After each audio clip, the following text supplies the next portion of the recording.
தென்னாட்டு Bernard Shaw, பேரறிஞர் அண்ணா பிறந்த மண்ணில் எங்கள் பேரியக்கத்தின் அண்ணா வருகிறார் உங்களிடம் பேசுவதற்காக.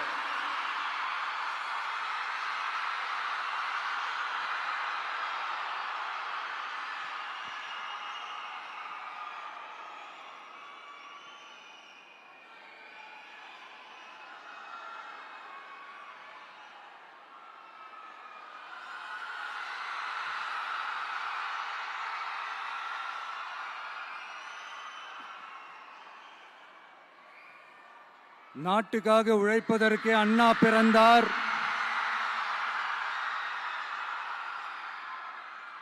பொது நலத்தில் தானே நாள் முழுக்க கண்ணா இருந்தார் அப்படின்ட்டு எம்ஜிஆர் அவர்கள் ஒரு பாட்டு ஒன்று பாடியிருக்கிறாங்க, கேட்டிருப்பீங்க. அப்படிப்பட்ட நம்ம காஞ்சி தலைவர் அறிஞர் அண்ணா அவர்கள் பிறந்த மாவட்டம் தான் இந்த காஞ்சிபுரம் மாவட்டம்.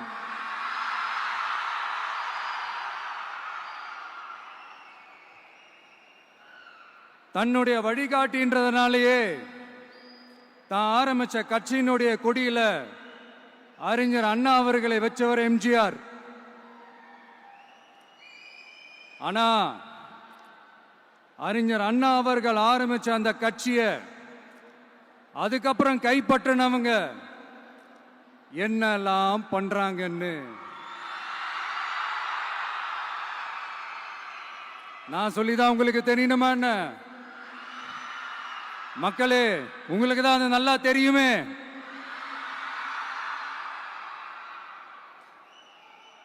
தனிப்பட்ட முறையில் எங்களுக்கும் அவங்களுக்கும் எந்த பிரச்சனையும் கிடையாதுங்க. எந்த வாய்க்கா வரப்பு தகராறுலாம் எதுவுமே கிடையாதுங்க. அப்படியே இருந்தாலும் அது நம்ம கண்டுக்கவே போறது இல்லைங்க. தனிப்பட்ட முறையில் அவங்களுக்கு வேணா நம்ம மேல வன்மத்தோட இருக்கலாங்க. ஆனா நாமெல்லாம் அப்படி கிடையவே கிடையாதுங்க. ஆனா உங்களை என்ன நம்ம எல்லாரையும் பொய் சொல்லி நம்ப வச்சு ஓட்டு போட வச்சு ஏமாத்தினாங்கல்ல,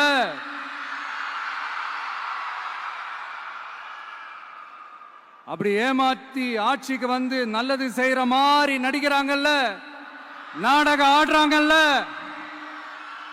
அவங்கள எப்படி நம்ம கேள்வி கேட்காம இருக்க முடியும்?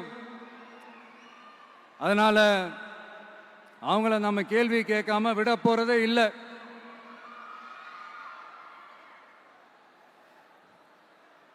இதையே நான் காஞ்சிபுரம் மாவட்டத்தில் இருந்து நான் சொல்றேன்னா, தெரிஞ்சோ தெரியாமலோ இந்த மாவட்டத்துக்கும் நமக்கும் ஆட்டோமேட்டிக்காவே ஒரு கனெக்ஷன் ஒன்று ஏற்படுதுங்க.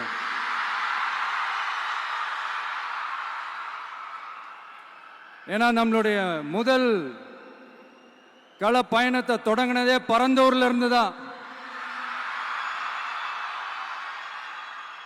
பரந்தூருக்கு போய் அந்த மண்ணில் நின்று அந்த மக்களுக்காக கேள்வி கேட்டதும் இதே அண்ணா அவர்கள் பிறந்த காஞ்சிபுரம் மாவட்டம் தான். இன்னைக்கு ஒரு பெரிய மனவேதனைக்கு அப்புறம் இந்த மக்கள் சந்திப்பு நிகழ்ச்சிக்கு வந்திருக்கிறதும் அதே அண்ணா அவர்கள் பிறந்த காஞ்சிபுரம் மாவட்டம் தான்.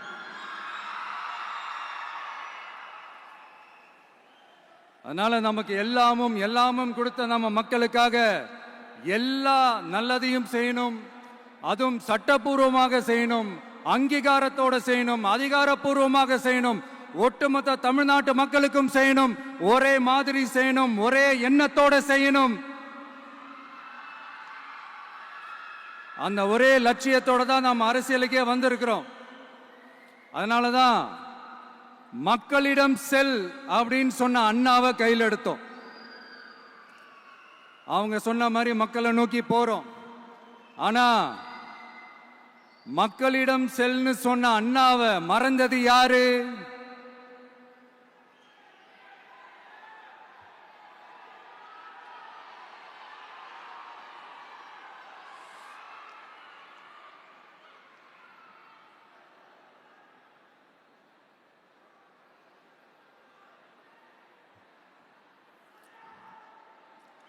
கொள்கையா? அதனப்பா கிலோ என்ன விலை என்னன்னு கேட்கிற அளவுக்கு அப்படி ஒரு கட்சியை ஒன்று நடத்திக்கிட்டு அந்த கட்சியினுடைய தலைவர் தமிழ்நாட்டு முதல்வர் சொல்றாரு, நமக்கு கொள்கை இல்லையா? எப்படி? நமக்கு கொள்கை இல்லையா? பிறப்புக்கும் எல்லா உயிருக்கும்னு ஒரு அடிப்படை கோட்பாட்டை நம்ம கட்சியினுடைய ஒரு முக்கிய கோட்பாட்டை அறிவிச்ச நமக்கு கொள்கை இல்லையா? எல்லாருக்கும் எல்லாமும் கிடைக்கணும், சமூக நீதி கிடைக்கணும், அந்த சமூக நீதி உண்மையான சமூக நீதியா இருக்கணும், சாதி வாரி கணக்கெடுப்பு நடத்தணும்னு ரொம்ப ஸ்ட்ராங்கா சொன்ன நமக்கு கொள்கை இல்லையா? CAA அறிவிச்சதுக்கு அப்புறம் அப்ப நம்ம கட்சி ஆரம்பிக்கிறதுக்கு முன்னாடியே எதிர்த்த நமக்கு கொள்கை இல்லையா? வகுப்பு சட்டத்தை எதிர்த்து உச்ச நீதிமன்றத்துக்கு முதல்ல போன நமக்கு கொள்கை இல்லையா? நீட்ட வந்தா ஒழிச்சிருவேன், நீட்ட வந்தா அழிச்சிருவேன், ஆட்சிக்கு வந்தவனே ரத்து செய்யறது நீட்ட தான், அப்படி இப்படின்னு கதையெல்லாம் விடாம கல்விய மாநில பட்டியல சேர்க்கணும்னு சொன்னதோட மட்டும் இல்லாம அதுக்கு ஒரு இடைக்கால தீர்வை சொன்ன நமக்கு கொள்கை இல்லையா? சமத்துவம் சம வாய்ப்புன்னு ரொம்ப ஸ்ட்ராங்கா சொன்ன நமக்கு கொள்கை இல்லையா? இப்படி கொள்கையை வெறும் பேச்சில மட்டுமே பேசிக்கிட்டு எல்லா கொள்கையும் அண்டர் கிரவுண்ட்ல அடக்கி வச்சுக்கிட்டு என்னமோ இவங்களுக்கு மட்டும்தான் எல்லா கொள்கையும் குத்தகைக்கு எடுத்த மாதிரி, இவங்க கொள்கையே கொள்ளை தானே. எப்படி? இவங்க கொள்கையே கொள்ளை தானே. இதெல்லாம் மக்களுக்கு யாருக்கும் தெரியாதுன்னு நினைச்சிட்டு இருக்கீங்களா?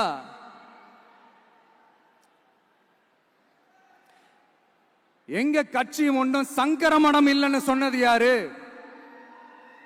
யார் சொன்னாங்க? ஏன் சொன்னாங்க? எதுக்கு சொன்னாங்க?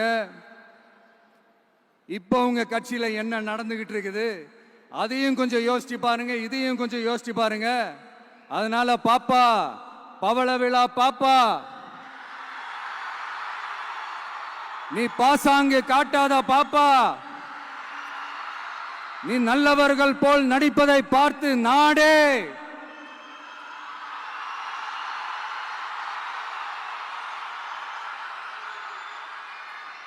பாப்பான்னு சொன்னோம். அப்ப கூட பாத்தீங்கன்னா பாப்பான்றது ரொம்ப ஆசையா பாசமா சாஃப்டா தான் சொன்னோம். அதையே நீங்க அதிர்ச்சியா எடுத்துக்கிட்டீங்கன்னா அதுக்கு நாங்க என்ன பண்றது? அதே நீங்க விமர்சனம்னு சொன்னீங்கன்னா நாங்க என்ன பண்றது? இன்னும் நாங்க விமர்சனம் செய்ய ஸ்டார்ட் பண்ணவே இல்லையே, இன்னும் நாங்க அடிக்க ஸ்டார்ட் பண்ணவே இல்லையே, அதுக்குள்ள அலர்னா எப்படி?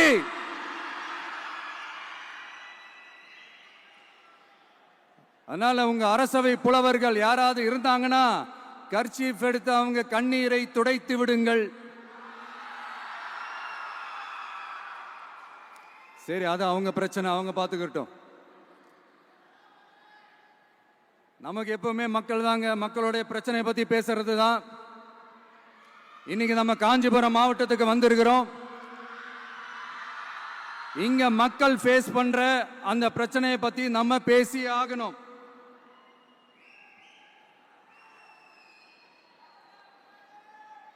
இந்த காஞ்சி மண்ணை வாழ வைக்கிற ஜீவ நதி பாலாறு, உயிர் நதி பாலாறு. இந்த மக்களோட உயிரோடவும் ரத்தத்தோடும் கலந்து ஓடுவது பாலாறு. அந்த பாலாறை இன்னைக்கு பெரியார் பெயரையும் அண்ணா பெயரையும் சும்மா பேருக்கு வச்சுக்கிட்டு ஆட்சி நடத்துறவங்க என்ன பண்றாங்க தெரியும்ல? சுரண்டிட்டாங்க, கொள்ளையடிச்சிட்டாங்க, நாசம் பண்ணிட்டாங்க, மோசம் பண்ணிட்டாங்கன்னு இன்னும் என்ன வேணாலும் சொல்லலாம். ஆக மொத்தம் அழிச்சிட்டாங்க. இதை நான் ஏதோ போற போக்கில் ஏதோ அடிச்சு விடலங்க, ஆதாரத்தோட தான் சொல்றேன். அனுமதிக்கப்பட்ட அந்த லெவலை தாண்டி 22,70,000 யூனிட் மணலை கொள்ளையடிச்சிருக்கிறாங்க.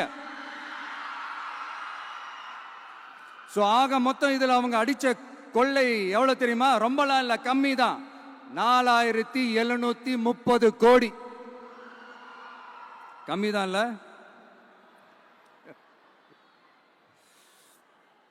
இதுக்கெல்லாம் அவங்க ஆதாரம்லாம் கேட்க முடியாது. ஏன்னா இந்த ஆதாரம்லாம் ஆல்ரெடி கோர்ட்ல இருக்குது, அமலாக்கத்துறை டிபார்ட்மெண்ட்ல இருக்குது. அந்த டிபார்ட்மெண்ட்ல வேலை செஞ்ச சில நல்லவர்கள் அவங்க அடிச்ச அந்த கொள்ளையெல்லாம் தாங்க முடியாம வெளியில வந்து சொன்ன அந்த ஆதாரங்கள் இதெல்லாம் சம்பந்தப்பட்டவங்களுக்கு இன்னும் நல்லாவே தெரியும்.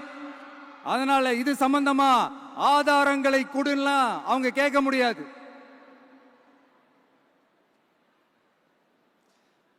மணலை கொள்ளையடிச்சா நீர்நிலைகள் அழியும், ஏரி குளம் கண்மா எல்லாம் அழியும்.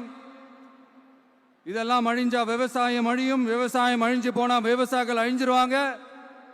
ஆக மொத்தம் நாம் எல்லாரும் மொத்தமா அழிஞ்சு போக வேண்டியதுதான். இப்படி மேல இருந்து கீழே வரைக்கும் ஒரு கட்சியை சிண்டிகேட் போட்டு கொள்ளையடிக்கிறத கேள்விப்பட்டிருக்கிறீங்களா மக்களே? இதே காஞ்சிபுரத்தோட உலக பெருமை நம்ம பட்டும் கைத்தறி துணியும் அதை தயாரிச்சு கொடுக்கிற கைத்தறி நெசவாளர்களும் தான். காஞ்சிபுரம் பட்டுன்னு சொன்னா உலகத்துக்கே தெரியும். ஆனா அதை தயாரிச்சு கொடுக்கிற நெசவாளர்கள் நிலை என்ன தெரியுமா? வறுமை, துன்பம், கந்துவட்டி கொடுமை. பட்டு கைத்தறிக்கு கூட்டுறவு சங்கங்கள் இருக்கு, பருத்தி கைத்தறிக்கும் கூட்டுறவு சங்கங்கள் இருக்கு. சுமார் 40,000 பேர் அதில் உறுப்பினர்களா இருக்கிறாங்க. அது போக சாய தொழில், தறிப்பட்டறை தொழில் இதை நம்பி 40,000 குடும்பங்கள் இருக்கு. ஆனா அவங்களோட ஒரு நாள் கூலி எவ்வளவு தெரியுமா? வெறும் 500 ரூபா தான். அதை கொஞ்சம் அதிகப்படுத்தி கொடுங்கன்னு போராடி போராடி பார்த்து ஒன்றும் நடக்கல. இதோட அவங்க கஷ்டம் முடிஞ்சுதா? வடகிழக்கு பருவமழை அந்த 500 ரூபா கூலிக்கு வேட்டு வச்சிடுச்சு. எப்படி விவசாயிகள் டெல்டா மாவட்டங்களில் மழையால பாதிக்கப்பட்டாங்களோ அவங்கள கண்டுக்காம எப்படி இந்த அரசாங்கம் கைவிட்டுடுச்சோ அதே மாதிரி தான் நம்ம கைத்தறி நெசவாளர்களும் மழையால பாதிக்கப்பட்டிருக்கிறாங்க. அடுத்து இந்த காஞ்சிபுரம் மாவட்டத்தோட பஸ் ஸ்டாண்டு 60 வருஷத்துக்கு முன்னாடி கட்டினதான். அண்ணா அவர்கள் ஆட்சிக்கு வந்தப்போ கட்டியிருப்பாங்க போல. அது இன்னும் புதுப்பிக்க கூட முடியாம கேட்டா என்ன சொல்லுவாங்க? அந்த லேண்ட் வந்து கேஸ்ல இருக்குது. இல்ல நான் கேட்கிறேன், ஒரு கவர்மெண்ட்னால வேற ஒரு நல்ல இடத்தை தேர்வு செஞ்சு ஒரு பஸ் ஸ்டாண்ட் கட்டி தர முடியாதா?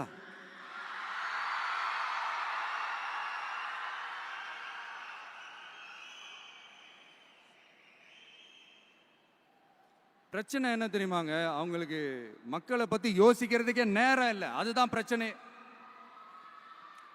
அடுத்து பாலாஜாபாத் பக்கத்துல அவலூர் ஏரி இருக்கு. அது பாலாற்றை விட உயரமா இருக்கு. அதனால என்ன ஆகுதுன்னா ஆத்து தண்ணி ஏரிக்கு போக முடியாம போயிடுது. அதை சரி பண்ணி அந்த இடத்துல ஒரு தடுப்பணையை கட்டினா ஏரி நிறைய தண்ணி நிற்கும். அப்படி நின்னா அவலூர் மட்டும் இல்ல, ஆசூர் உட்பட இன்னும் எத்தனை கிராமங்கள், எத்தனை ஆயிரம் ஏக்கர் விவசாயம் நல்லா நடக்கும். இதுக்கு இன்னும் எத்தனை வருஷம் மக்கள் கோரிக்கை கொடுக்கணும், மக்கள் போராடணும். இந்த பிரச்சனையெல்லாம் இருக்கிற அதே காஞ்சிபுரம் மாவட்டத்தில் தான் பரந்தூர் ஏர்போர்ட் கட்டுற பிரச்சனையும் இருக்குது. அந்த பிரச்சனையில கண்டிப்பா நாங்க விவசாயிகள் பக்கம் தான் நிற்போம், அதுல எந்த மாற்று கருத்துமே கிடையாது. இந்த கவர்மெண்ட் பரந்தூர் விவகாரத்தில் எங்களுக்கோ இல்ல விவசாயிகளுக்கோ எந்த விதமான காரணங்கள் சொல்லி எஸ்கேப் ஆகவே முடியாது. இப்படி மக்களுக்காக மக்களோட பிரச்சனைகளை எடுத்து பேசுறதுனால இப்போ ஆட்சியில் இருக்கிறவங்களுக்கு நம்ம மேல ஒரு ஆத்திரம் வரத்தானே செய்யும். அதனால தான் நீங்க பாத்தீங்கன்னா சட்டசபையில் ஆரம்பிச்சு ஒரு சாதாரண நிகழ்ச்சி வரைக்கும் எல்லா மேடையிலையும் மேடைக்கு மேடை டிவிக்கே தான். டிவிக்கே அவதூறு, அவதூறு டிவிக்கே, டிவிக்கே அவதூறு, அவதூறு டிவிக்கே. இதுக்கெல்லாம் கண்டிப்பா நாங்க பதில் சொல்லுவோம், சொல்லாமலாம் இருக்க மாட்டோம். இப்ப கூட கரூரை பத்தி பேசுவேன்னு எதிர்பார்த்திருப்பாங்க, அதை நான் கொஞ்சம் அப்புறமா பேசுறேன். பட் இப்போ நம்மளுடைய விஷன் என்னன்னு சொல்லணும்னு நான் கொஞ்சம் ஆசைப்படுறேன். நம்ம ஆட்சிக்கு வந்தா, அது என்ன வந்தா,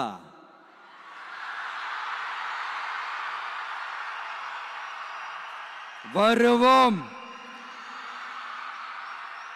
மக்கள் கண்டிப்பா நம்மள வர வைப்பாங்க. மக்களுக்கான ஆட்சியை மக்களே விரும்பி வர வைக்கத்தானே செய்வாங்க. அப்படி மக்களால் அமைக்கப்பட போற நம்ம ஆட்சியில நம்ம என்ன செய்ய போறோம்ன்றது அதுக்கான அந்த தேர்தல் அறிக்கையில அதுக்கான விளக்கத்தை டெஃபினட்டா கொடுப்போம்.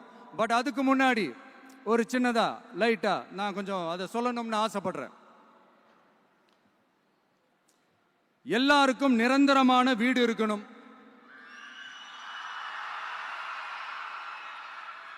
ஒவ்வொரு வீட்டுக்கும் ஒரு மோட்டார் சைக்கிள் வாகனம் உறுதியா இருக்கணும். காரும் தான் லட்சியம். அதுக்கான வசதி வாய்ப்பை உருவாக்குற அளவுக்கு பொருளாதார வளர்ச்சிக்கு வழியை உண்டாக்கணும். ஒவ்வொரு வீட்டில் இருக்கிற ஒவ்வொருத்தரும் மினிமம் டிகிரி படிச்சிருக்கணும்.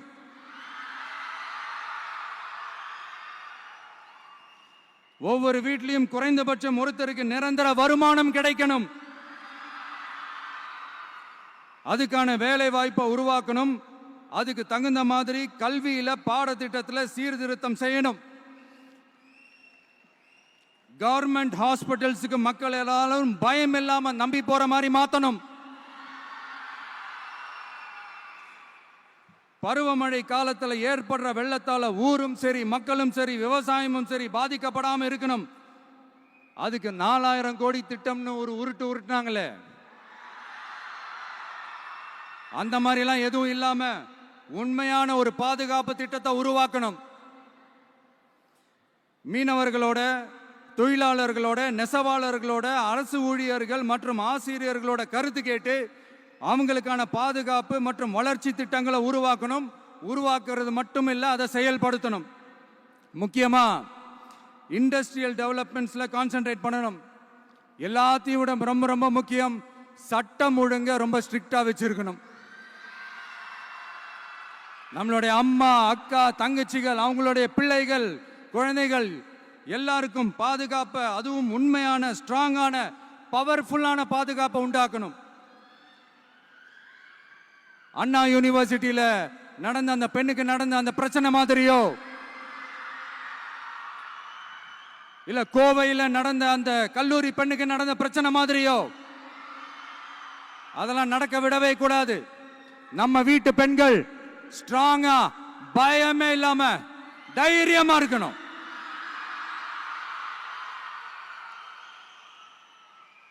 இதை எப்படி செயல்படுத்த போறோன்றது முன்னாடி சொன்ன மாதிரி நம்மளுடைய தேர்தல் அறிக்கையில் அதுக்கான விளக்கத்தை ரொம்ப டீட்டெயிலாக கொடுப்போம். நான் சும்மா மற்றவங்க மாதிரி அவங்கள மாதிரி எல்லாத்தையும் அடிச்சு விட்டுட்டு ஏமாத்துற வேலையெல்லாம் இங்க கிடையாது நம்ம கிட்ட. நான் மறுபடியும் சொல்றேன், நம்ம அரசியலுக்கு வந்தது உங்களுக்கு நல்லது நல்லது நல்லது மட்டுமே செய்யறது தான். எங்களுக்கு வேற எந்த அஜெண்டாவும் கிடையாது. அதனாலதான் பாத்தீங்கன்னா கொள்கை எதிரி யாரு, அரசியல் எதிரி யாருன்னு திட்டவட்டமா சொல்லிட்டு அது வெளியே சொல்லிட்டு களத்துக்கு வந்திருக்கிறோம். அதுல எந்த விதமான குழப்பமோ எந்த விதமான ஊசலாட்டமோ எதுவுமே இருக்க போறதில்ல. இந்த விஜய் சும்மா எதையும் சொல்ல மாட்டான். ஒன்னு சொன்னா அதை செய்யாம விட மாட்டான். அது மக்களுக்கு நல்லாவே தெரியும். அப்புறம் ஒரு அதிசயம் சொல்ல முடியாது, இது ஒரு கண்டுபிடிக்க முடியாத ஒரு உண்மைன்னு சொல்லலாம். அது என்னப்பா, அது தற்குறியா?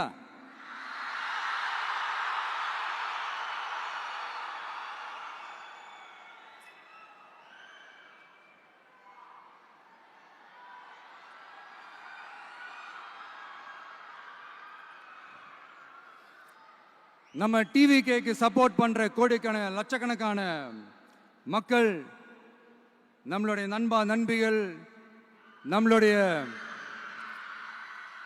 ஜென்சி கிட்ஸ் எல்லாரையும் தற்குறிகள்னு சொல்லி வாங்கி கட்டிக்கிட்டு இப்போ அவங்களாம் தற்கூரி எல்லாம் கிடையாது, அப்படிலாம் அவங்கள கூப்பிடாதீங்க. அவங்க சங்கிகள்லாம் கிடையாது, அப்படிலாம் அவங்கள கூப்பிடாதீங்கன்னு சொல்லி ஒரு குரல். யாருடா அந்த குரல் அப்படின்னு பார்த்தா, இப்ப ரீசெண்டா அறிவு திருவிழான்னு ஒண்ணு நடத்தினாங்கல்ல, சாரி அவதூறு திருவிழா. அதுல அவங்க தலைமையே குழப்பற மாதிரி, அறிவு கண்ணை திறந்து வைக்கிற மாதிரி ஒருத்தர் பேசியிருக்கிறார். அவர் யாருன்னா அது அவங்களோட எம்எல்ஏவே. அந்த எம்எல்ஏ யாருன்னா நம்மளுடைய கொள்கை தலைவர்கள்ல ஒருத்தரான மக்கள் சேவகர் அஞ்சலை அம்மாளோட சொந்தக்காரர். என்னடா இது இப்படி ஆகி போச்சு, டிவிகேக்கு சப்போர்ட் பண்ற மாதிரி நம்ம கட்சியிலிருந்தே ஒரு குரல் வருதுன்னு சொல்லி தலைமையில ஃபுல்லா கன்ஃபியூஷன். அந்த கன்ஃபியூஷன் இதோட நிக்காது, அந்த ஆதரவு குரல் ஒரு வீடு விடாம, ஒரு இடம் விடாம, எல்லா இடத்திலையும் எல்லா வீட்லயும் இன்னும் பலமா எதிரொலிக்குதான் இல்லையான்னு பாருங்க. சும்மா பிளாஸ்ட் தான்.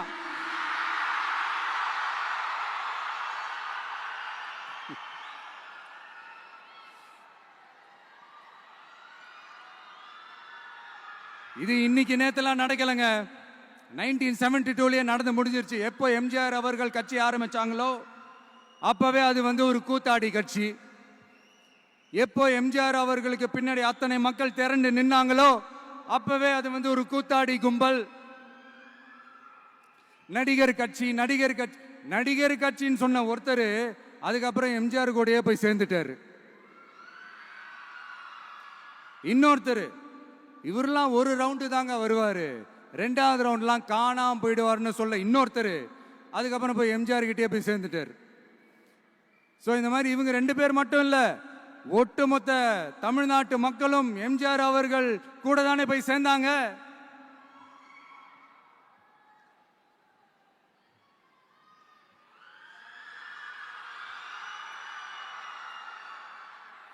அதனால இது வரலாறு. இந்த வரலாறு நம்மளை விட அவங்களுக்கு இன்னும் நல்லாவே தெரியும். அதனால தான் பார்த்தீங்கன்னா 53 வருஷமா அதே கதறல்கள். கூத்தாடி கூட்டம், நடிகர் கட்சி, நடிகர் கூட்டம், இப்படி. மர்மயோகின்ற ஒரு படத்துல அவருடைய கேரக்டர் பேர் கரிகாலன். அதுல ஒரு சூப்பர் டயலாக் ஒன்று சொல்லியிருப்பாரு, குறி வைத்தால் தவற மாட்டேன், தவறுமானால் குறியே வைக்க மாட்டேன்.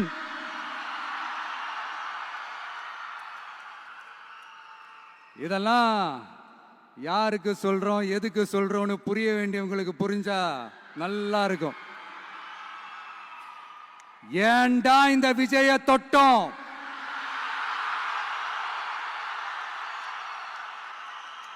ஏண்டா விஜய் கூட இருக்கிற அந்த மக்களை தொட்டோம் நினைச்சு ஃபீல் பண்ண போறீங்க.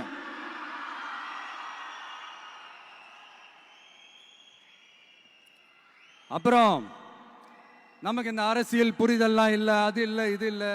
அப்புறம் நான் கேட்கிறேன், மக்கள் எல்லாரும் உங்களுக்கு தற்குறிகளா?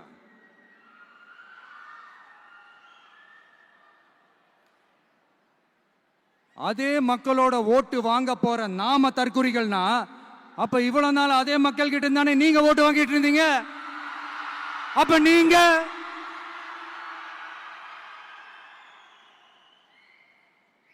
அந்த மக்களுக்கு நீங்க காட்டுற மரியாதையும் நன்றியும் இதுதானா? ஒண்ணு மட்டும் சொல்றேன், எழுதி வச்சுக்கோங்க. இந்த தற்குறின்னு சொல்றீங்கல்ல, இந்த தற்குறிகள்லாம் ஒன்னா சேர்ந்துதான் வாழ்நாள் பூரா விடையை கண்டுபிடிக்காத முடியாத அளவுக்கு உங்க அரசியலே ஒரு கேள்விக்குறியாக்க போறாங்க.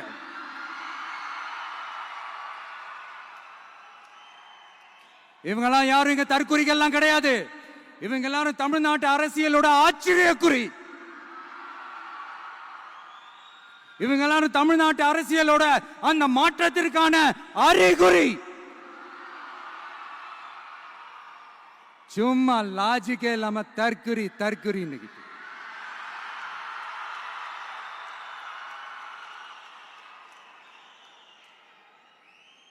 நண்பா, நண்பி,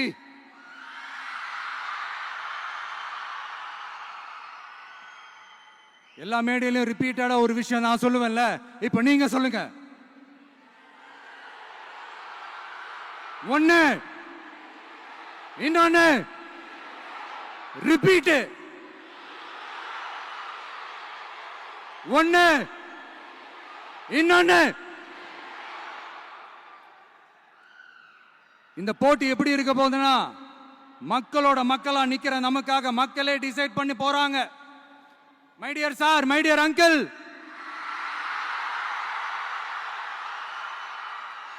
ஆல்ரெடி டிசைட் பண்ணியாச்சு. கான்பிடென்டா இருக்க மக்களே, நல்லதே நடக்கும், வெற்றி நிச்சயம். மீண்டும் சந்திக்கும் வரை நன்றி, வணக்கம். நிகழ்வினை கண்டு கழித்த பின் அவசியம் சப்ஸ்கிரைப் பண்ணிவிட்டு மறக்காமல் பெல் பட்டனை அமுத்துவீர்களா?